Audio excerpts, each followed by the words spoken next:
और इसी कड़ी में जब इंतजार यहां पर बढ़ता गया तो इंतजार अब खत्म, कार्यकारिणी घोषित हो चुकी है। और चलिए इसी पर बातचीत के लिए दिल्ली एडिटर अदिति नागर हमारे साथ जुड़ चुकी है। अदिति, पहले ही आपने कह दिया था, संकेत फर्स्ट इंडिया ने दे दिए थे कि आज सूची सामने आ जाएगी। 39 नामों की ये सूची, किस तरह की सूची को लेकर पोस्टमार्टम करेंगे आप, किस तरह से नामों को देखती हैं? देखिए, सबसे पहले सूची को देख के ये समझ में आता है कि जितने भी नेता हैं उनके जो चहेते हैं उनको यहाँ पर तरजीह दी गई है। और उसके अलावा देखिए, जो खेमे को साधा गया है, हम लगातार हाल ही में जो हुए पॉलिटिकल इम्बैलेंस को और क्राइसिस को देखा जा रहा था और इतनी देरी जो कार्यकारिणी को आने में हुई, उसमें यही माना जा रहा था कि पायलट और गहलोत खेमे को साधा जा रहा है। इस पूरी लिस्ट में साफ नजर आया कि पायलट और गहलोत खेमे दोनों के लोगों को यहाँ पर बराबर की जिम्मेदारी भी दी गई। और इसके अलावा देखिए, सबसे पहले तो मैं आपको बता दूं कि पायलट के लोगों का नाम राजेंद्र चौधरी है, जीआर खटाना है, लाखन मीणा है, प्रशांत बैरवा है, राकेश पारिक है, वेद सोलंकी है। और अगर हम कास्ट समीकरण को देखा जाए तो उसको भी पूरी तरीके से यहाँ पर कास्ट समीकरण को बैलेंस किया गया है। देखिए, अगर खासतौर पे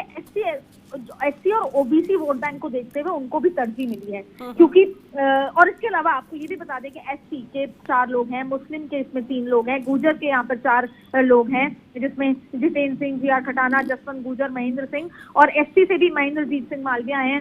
मांगीलाल गारसिया हैं, लाखन मीणा है, देशराज मीणा है, ये तमाम लोग हैं, कुमावत भी हैं और मुकेश वर्मा का भी यहाँ नाम है। और देखिए, इसमें ना एक और उन लोगों को भी देखिए, अगर आप ध्यान से इसका पोस्टमार्टम की अगर बात करें तो देखिए, संगठन चलाने के लिए उन लोगों की जरूरत होती है जो आर्थिक तरीके से बेहद सक्षम हो। तो इसमें वो लोग भी आपको मिलेंगे, जैसे मुकेश वर्मा एक नाम है जो आर्थिक अपने बैकग्राउंड से बहुत ज्यादा संबल माने जाते हैं, क्योंकि संगठन चलाने के लिए आपको खुद के कहा जाता है कि खुद के घर से पैसा लगाना होता है। तो जो पूरा बैलेंस रखा गया है, जो देरी हुई है, और इसमें एक और बात देखो, शीरवी में भूराराम शीरवी, श्रवण पटेल सेक्रेटरी बनाया गया है। श्रवण पटेल को माना जाता है कि गहलोत के एकदम आग भक्त लोगों में से हैं। इसके अलावा जाट को भी इक्वल बैलेंस यहाँ पे किया गया है। रामलाल जाट, राजेंद्र चौधरी, रीटा चौधरी, फूल सिंह, और युवाओं को भी देखिए, इसमें अगर आप नाम देखेंगे तो युवाओं का भी बहुत ज्यादा इसमें, खास तौर पे प्रशांत बैरवा, देशराज मीणा, इन सभी को भी इसमें लिया गया है, जिससे कि भाग कर संगठन की कसावट में जिस तरीके से अनुभवी और युवा शक्ति दोनों को भी जो बार बार कही जा रही थी बात। और जाट की बात फिर से बात करते हैं। देखिए, क्योंकि पिछले कुछ दिनों में आपने जाट पॉलिटिक्स कांग्रेस में बहुत हावी होते हुए देखी होगी, और प्रदेश अध्यक्ष बनाने से लेकर जाट में रामलाल जाट है, राजेंद्र चौधरी है, रीटा चौधरी है, फूल सिंह ओला है, राजेंद्र मूड है, रवि पटेल है, राम सिंह कसवा, ये तमाम लोग भी इसमें शामिल है। अब ब्राह्मण लॉबी के अगर देखा जाए तो हरि मोहन शर्मा, राकेश पारिक, प्रशांत शर्मा, पुष्पेंद्र भारद्वाज सेक्रेटरी बनाए गए हैं, राखी गौतम, ये तमाम लोग हैं। बहुत छांट कर इन लोगों का नाम लिया गया है, और ये भी कहा जा सकता है कि ये लोग वो लोग हैं जो नेताओं के कहीं ना कहीं क्लोज जो लोग हैं, करीबी लोग हैं, उनको भी तरजीह दी गई है। लेकिन पहला इंपॉर्टेंट फैक्टर, जितने भी खेमे, खास तौर पे गहलोत, पायलट और डोटासरा खेमे को पूरी तरीके से बैलेंस किया गया है, जिससे कि किसी भी तरह का ये नाम ना हो कि उस खेमे को कोई नाराजगी जैसी स्थिति ना पैदा हो, और यही वजह थी कि बहुत लंबा समय ले गया। उसके अलावा कास्ट समीकरण को भी पूरी तरीके से बैलेंस आउट करने की कोशिश की है, और यहाँ पे 39 नाम आए हैं। कास्ट समीकरण हमने आपसे डिस्कस किए। इसके अलावा युवा भी हैं और एक्सपीरियंस लोग भी हैं, जो कि जब जिला अध्यक्ष चुनेंगे, क्योंकि उसके लिए कमेटी बनाई जाएगी, चुनाव होगा, प्रॉपर जिला अध्यक्ष को चुना जाएगा, तो जिला अध्यक्ष को चुनने के लिए सीनियर लोग जाएंगे, वहाँ प्रभारी बनेंगे, उनको चुनेंगे, तो वो लोग भी, सीनियोरिटी भी है, युवा भी हैं और पैसे खर्च करने वाले लोग भी हैं। और इसके अलावा भी कास्ट समीकरण को भी पूरा देखा गया है। अब अगली लिस्ट फरवरी में मानी जा रही है कि फरवरी में आएगी, क्योंकि ये 39 लोग हैं। खैर, फिलहाल आज कार्यकर्ताओं के लिए बेहद खुशी का दिन है। 31 दिसंबर का समय दिया गया था और अब ये लिस्ट बाहर हो चुकी है। ये बेहद महत्वपूर्ण नाम है, जिसमें सेक्रेटरी, महासचिव और उपाध्यक्ष तमाम लोग हैं। पूरा उसको वैसे चॉकआउट किया गया है, और इसके अलावा ये तमाम जातिगत समीकरणों को पूरी तरीके से और खेमेबाजी को भी पूरी तरीके से साधा गया है। और इसके अलावा सब चीज का ध्यान रखा गया है कि जातिगत समीकरण हो, खेमेबाजी हो, जिससे कोई नाराजगी ना हो। और फरवरी में कार्यकर्ताओं को देखिए, अब एक तो सबसे बड़ी बात है, कांग्रेस में ये चीज क्लियर हो गई है कि एक व्यक्ति और कई पद हो सकते हैं। तो अगर कई लोगों को इस बात की उम्मीद थी, जिसमें इनमें नाम में शामिल हैं, अगर चाहे रामलाल जाट की बात करें, वो चाहते थे कि वो मंत्री पद की रेस में है, वो ऐसा मानते थे, और यहाँ उनको आज बना दिया गया है। तो उनको हो सकता है कि मंत्री बना दिया जाए, क्योंकि या तमाम चीजें हैं, क्योंकि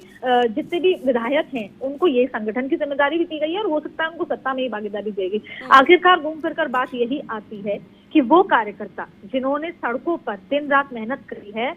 जो कार्यकर्ता जो चुनाव से पहले से ही ये उम्मीद लगा के बैठे थे कि अगर हमारी सरकार आएगी, और ना सिर्फ कार्यकर्ता, राहुल गांधी ने भी, मैं पहले भी ये बात कह चुकी हूँ, राहुल गांधी ने भी अविनाश पांडे, अशोक गहलोत और सचिन पायलट को बैठकर यही कहा था सरकार बनने से पहले कि अगर राजस्थान में सरकार आती है तो 2 लाख से 2.5 लाख कार्यकर्ताओं को सत्ता में भागीदारी दी जाए। लेकिन इन तरह के नाम जो नेताओं के चहेतों के जो इसमें नाम नजर आ रहे हैं और जो फरवरी में लिस्ट आएगी वो भी देख लेते हैं, अगर इन और एक व्यक्ति और 2 पद की जो यहाँ पर बात है, तो इन सबसे बस यही चीज समझ में आती है कि जो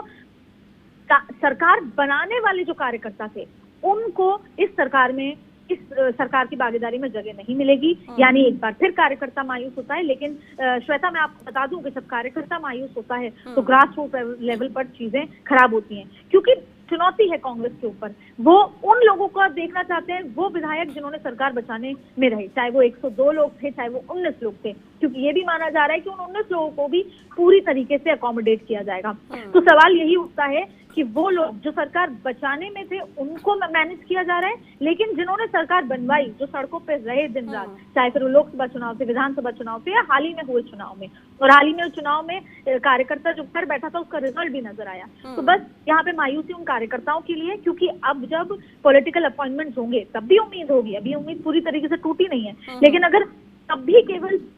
विधायकों को और इन लोगों को ही जगह मिलती है तो वो कार्यकर्ताओं के लिए बहुत दिल तोड़ने वाली बात होगी। तो एक बार फिर हम उम्मीद करते हैं कि ये पूरा बैलेंस आउट तो करने की कोशिश की है, चाहे खेमेवार हो, चाहे जातिवार हो, तमाम तरीके से, लेकिन कार्यकर्ता को क्या आगे मिलेगी। और एक बार फिर हम राहुल गांधी से ही ये जानना चाहते हैं, सवाल है हमारा, अगर वो सुने तो, कि राहुल गांधी ने सबसे पहली शर्त कही थी कि चाहे वो छत्तीसगढ़ हो, चाहे वो मध्य प्रदेश हो, चाहे वो राजस्थान हो, सरकार जहां भी बनेगी वहां पर केरला के हिसाब से, जिस पहले ये माना जाता था कि केरला में सरकार बनते ही अगले 1 महीने में कार्यकर्ताओं को पॉलिटिकल अपॉइंटमेंट से लेकर उनको सत्ता में भागीदारी दी जाती है, लेकिन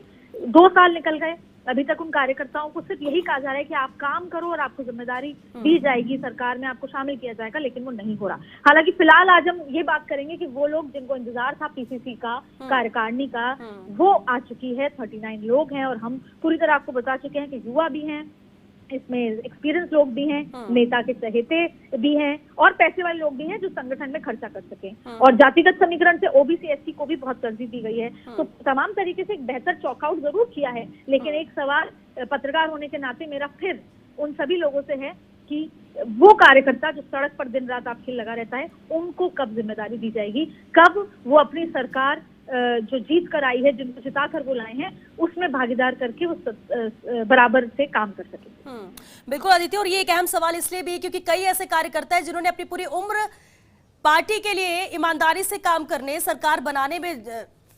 निकाल दी है, लेकिन इंतजार इन्हीं तरह की नियुक्तियों का होता है, खासतौर से जब संगठन की बात आती है कि आखिर जिम्मेदारी क्या दी जाती है। लेकिन आदित्य, जिस तरह से आपने पोस्टमार्टम किया और एक डिटेल जो एक निकल कर आई, यानी कि खेमे के तौर पर जो बात कही जा रही थी कि हर किसी को संतुष्ट करने की कोशिश, तो हर किसी की सिफारिशों को काम में लिया गया है, जो नाम आए हैं उनमें बैलेंस बनाने की कोशिश, कास्ट वाइज भी बैलेंस बनाने की कोशिश, लेकिन ये जो पहली सूची है, लेकिन क्या लगता है दूसरी सूची भी इसी तरह से होगी, इतने ही नामों की होगी जब फरवरी में आएगी? देखिए देखिए वैसे तो ये चाहते थे कि बहुत बड़ी कार्यकारिणी ना बनाई जाए, और यही वजह है कि अभी उन्होंने केवल इतने से नामों की दी है। फरवरी में जो सूची आएगी वो भी लगभग इतने ही नामों की आने की उम्मीद है, जिसमें और कुछ लोग होंगे। और देखिए, ये सूची लाने का भी ये मतलब है कि एक बार वो रिएक्शन जानना चाहते हैं, किस तरह का रिएक्शन है, फिर वो फर्दर नाम लेंगे। हालांकि लगातार नेता लोग प्रभारी से और पीसीसी चीफ से मुलाकात कर रहे हैं, कई लोग, और ज्यादातर माने जाए तो वो लोग इसलिए मुलाकात कर रहे हैं कि वो संगठन में आना नहीं चाहते। जब भी पार्टी सरकार में होती है तो वो चाहते हैं कि उनको पॉलिटिकल अपॉइंटमेंट मिले या उनको कैबिनेट रिशफल या इसमें मंत्री पद मिले, तो ज्यादातर लोग संगठन में आना नहीं चाहते। और इसमें भी वही सारी जो लंबी लाइन लगती है अजय माकन से मिलने की, वो यही गुजारिश से होती है कि हमने संगठन का इतना काम किया, अब हम सरकार में आना चाहते हैं। बहरहाल अब वो बात पीसीसी चीफ के ऊपर है। जाहिर तौर पे अशोक गहलोत से पूरा कंसल्टेशन हुआ है, और लिस्ट को देखकर ये भी लग रहा है कि पूरा सचिन पायलट को भी मैनेज किया गया है।